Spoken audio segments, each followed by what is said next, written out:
চুল কি কালো কালার করা যাবে? যাবে না।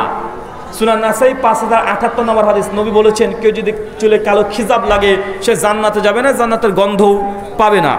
আচ্ছা, হিন্দু ধর্মে কিভাবে আসলো? ভুল করে চলে এসেছে, বুঝলেন না ভাইজান? হিন্দু ধর্ম কিভাবে আসলো? ভুল করে চলে এসেছে। যেন আমাদের মধ্যে হানাফি, শাফি, মালিকি, হাম্বলি, নবী তো কোরআন হাদিস দিয়েছে, আমরা হানাফি, শাফি, মালিকি, হাম্বলি, দেওবন্দি, বরেলভী তৈরি করে ফেলেছি। ঠিক আল্লাহ সুবহানাহু ওয়া তাআলা তৌহিদের দিন পাঠিয়েছিল মুসা আলাইহিস সালামের জামানাতেই। মুসা আলাইহিস সালাম যখন তুর পাহাড়ে আলোচনা দেখা করতে গেলেন, আর অমনি দেখছেন, ফিরে এসে দেখছেন যে অনেক মুসা আলাইহিস সালাম কম বনি ইসরাইল তারা গরু পূজা করছে। এখন এই ভারতে গরু পূজা হয় কি হয় না? হিন্দুরা এখনও করে। সূরা বাকারা 60 থেকে 80 নম্বর আয়াত দেখবেন। তো এই শিরকি কাজগুলো শয়তানের তরফ থেকে এসেছে। সূরা নূহের 25 থেকে 28 নম্বর আয়াত দেখবেন, তহার 25 থেকে 28 নম্বর আয়াত দেখবেন, ওখানে লাত, মানাত, উজ্জা কীভাবে আসলো, মূর্তি পূজা কীভাবে আসলো, সবগুলো ডিটেল আলোচনা করা হয়েছে। আব্দুল কাদের জিলানী সম্পর্কে জানাবেন, তিনি শাইখুল ইসলাম ছিলেন, 5ম শতকের মানুষ ছিলেন, অনেক বড় আল্লাহর ওলি ছিলেন, তার জুহুদ অনেক বড় মাপের ছিলেন। তবে আব্দুল কাদের জিলানী তার নাম নিলেই আগুন হয়ে যায় পানি, এটা মিথ্যা কথা। আব্দুল কাদের জিলানী রাহিমাহুল্লাহ মায়ের গর্ভ থেকে 22 পারা কোরআনের হাফেজ ছিলেন, এটা টাটকা জাল কথা। আব্দুল কাদের জিলানী রাহিমাহুল্লাহ মায়ের পেটে যখন ছিলেন, একজন ভিখারি ভিক্ষা করতে এসেছিল, আর তারা মায়েকে বাজেভাবে স্পর্শ করেছিল। উনি বাঘ হয়ে বেরিয়ে এসে ওই ফকিরটাকে, ওই বদমানুষটাকে খেয়েতে আবার ভিতর ঢুকে পড়েছিলেন, এটা জাল কথা। শুকরিয়া। আমি হানাফি মাযহাবের অনুসারী। সালাফি এবং হানাফিদের মধ্যে যেসব বিষয়ে মতবিরোধ রয়েছে, আমরা কি সেই সব বিষয়ে সমঝোতা করে এক হতে পারি না? এই বিষয়ে আপনার মতামত কি? চেষ্টা করতে পারেন, সমাধান কিছু হবে না। দীর্ঘদিন ধরে এই বিতর্ক চলে আসছে, আজ থেকে নয়, প্রায় 1000 বছর ধরে চলছে। লেখালেখি, বক্তৃতা, বাহাস, মুনাজারা করতে পারেন, সমাধান হবে না। যেমন আপনার 2 ভাইয়ের মধ্যে বিরোধ হয় কি হয় না? আপনার স্বামী স্ত্রীর মধ্যে বিরোধ হয়, লাস্টে তালাক হতে দিয়ে দেন। কই তখন তো বলেন যে সমঝোতা করে নিব ওটার সঙ্গে, করে নেন নাকি? করেন না তো, সেখানে তালাক দিয়ে দেন। তো এখানে আপনি ভাবেন কিভাবে? হতে পারে কিছু কিছু কমানো যেতে পারে, তবে একদম নির্মূল করা সম্ভব নয়। এটা আসবে, ঈসা আলাইহিস সালাম যখন আসবেন, একদম জোর করে তরবারির মুখের উপরে রেখে দাঁড় করিয়ে বলবে, বেটা কোরআন হাদিস মান, তোর ফিকাগুলোকে বাদ দে। কথা বুঝতে পারছেন? কারণ ঈসা ইবনে মারিয়াম তিনি এসে দিন প্রতিষ্ঠা করবে কিসের মধ্যে? হানাফি ফিকার মাধ্যমে, শাফি ফিকার মাধ্যমে। যদিও মাকতুয়াত শরীফের মধ্যে আলফে সানি রাহিমাহুল্লাহ তিনি লিখেছেন যে ঈসা নবী যখন আসবেন তিনি হানাফি মাযহাব অনুযায়ী রাষ্ট্র পরিচালনা করবেন। রুদ্দুল মুখতারে হানাফিরা লিখেছে যে না, হানাফি মাযহাবের অনুসারী হবে। শাফির আবার লিখে বসে আছে তাবাকাত শাফির মধ্যে যে ঈসা ইবনে মারিয়াম যখন আসবেন আমাদের শাফি মাযহাব অনুযায়ী কি করবেন? রাষ্ট্র পরিচালনা করবেন। এটা হুজুরদের এই ফতোয়া। সহিহ মুসলিমের হাদিস কিতাবুল ফিতানের মধ্যে যে ঈসা ইবনে মারিয়াম যখন আসবেন, তো নবী আল্লাহর কিতাব আর নবী সুন্নাহ দিয়ে রাষ্ট্র পরিচালনা করবেন। শুকরিয়া। আপনারা বলেন মিলাদ কিয়াম করা নাজায়েজ।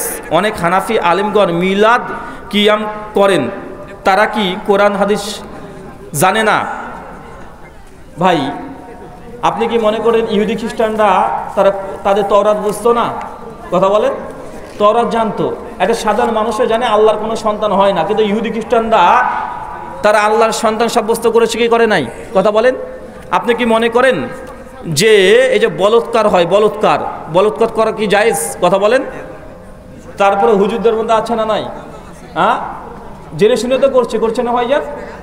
জেনে শুনে তো হুজুরা অনেক নোংরা কাজ করছে কি করছে না? করছে। তো হুজুর জেনে শুনে মিলাদ কিয়াম করে ব্যবসা করছে, এটা বুঝতে এত কষ্ট হয় আপনার? ওরা জানার পরেও এগুলো করছে ব্যবসার জন্য।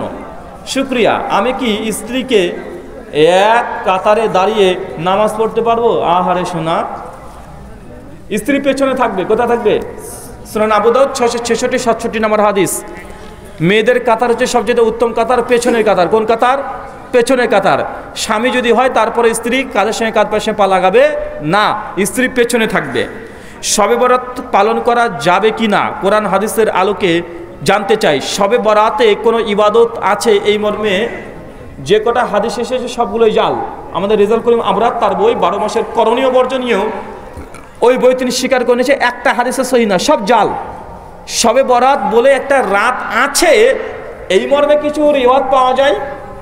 তাবরানী আল মুজামিল কাবিরের মধ্যে এসেছে আম্মা জান আয়েশা থেকে, আবু সাইদ কুদরি থেকে, আবু বকর রাদিয়াল্লাহু তাআলা থেকে প্রায় 7-8খানা সনদ পাওয়া যায়। আল্লামা আলবানী সমস্ত সনদগুলোকে মিলে তিনি হাসান বলতে চেয়েছেন। তবে মনে রাখবেন আলবানী রাহিমাহুল্লাহ শওকতের আমল কি একটা আছে সেই বলেনি। শওকত বলে একটা জিনিস আছে, এতটুকুই প্রমাণিত হয়, খুব বেশি জোর যদি হয়। তবে ওই হাদিসগুলোকেও জাস্টিস তাকি উসমানী দরসে তিরমিজির 2য় খণ্ডের মধ্যে তিনি জাল বলেছেন। আল্লামা আলুসি রহিমাহুল্লাহ তিনি হাদিসগুলোকে জাল বলেছেন। ইমাম ইবনু আরাবি রহিমাহুল্লাহ ওই যে শবে বরাত কেন্দ্রে যা আছে সবগুলো জাল, একটা সহি রিওয়ায়াত প্রমাণিত নয়। তাই এই রাতে কোনো ইবাদত প্রমাণিত নয়।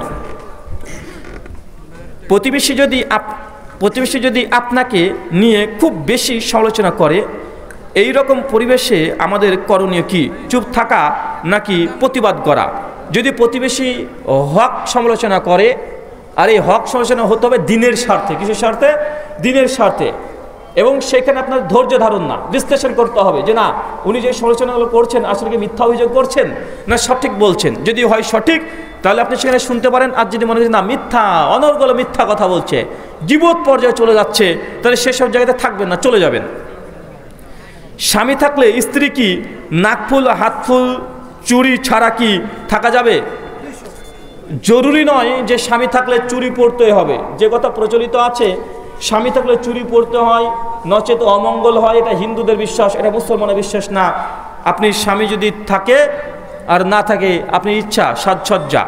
নামাজ না পড়লে কি সেই ব্যক্তি মুসলমান থাকে নাকি কাফের হয়ে যায়? কেউ যদি নামাজের হুকুমকে স্বীকার করে না নামাজ ফরজ, এটা মানে অন্তর দিয়ে, তাকে পড়তে বলে নামাজ ভাই পড়া উচিত কিন্তু পড়তে যায় না, ফাসিক, এই ব্যক্তি মুসলিম থেকে খারেজ না। কোনো ব্যক্তিকে যদি বলেন ভাই চলেন নামাজ পড়ি, ও যদি বলে ধর নামাজ পড়ে কে বড়লোক হলো, আর নামাজ পড়ে কি হবে, ধর নামাজ কে পড়বে, নামাজকে কটূক্তি করলে এই ব্যক্তি কাফের। কথা বুঝতে পারছেন?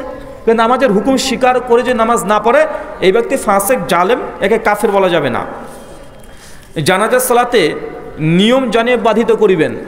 জানাজা কিবলার দিকে মুখ করে দাঁড়াবেন, প্রথমে আল্লাহু আকবার বলবেন, তারপরে সানা পড়বেন, সূরা ফাতিহা পড়বেন, আবার আল্লাহু আকবার বলবেন, এরপর আপনি দুরুদে ইব্রাহিম পড়বেন, তারপরে আল্লাহু আকবার বলবেন।